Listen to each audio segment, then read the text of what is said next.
বলছেন যতক্ষণ পর্যন্ত তাদের যে ধর্মীয় নেতাকে আসলে মুক্তি দেওয়া হবে না কিংবা তাদের যে মিথ্যা মামলার কথা বলছেন তারা তাকে যেই রাষ্ট্রদ্রোহ মামলায় আসলে আসামি করা হয়েছে সেটি মিথ্যা মামলা আখ্যা দিয়ে তারা কিন্তু সেই মামলা থেকে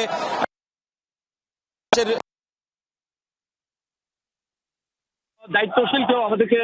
আসলে নিশ্চিত করেনি যে আরো পর্যন্ত কোনো দায়িত্বশীল কেউ আমাদেরকে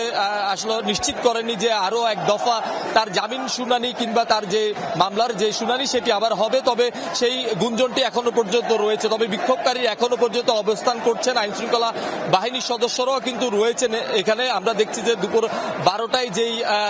শুনানি হয়েছে, যে রায় এসেছে যে তার জামিন না মঞ্জুর করে তাকে কারাগারে পাঠানোর নির্দেশ দিয়েছেন, তারপর পরই কিন্তু আমরা দেখছি যে সনাতন ধর্মাবলম্বী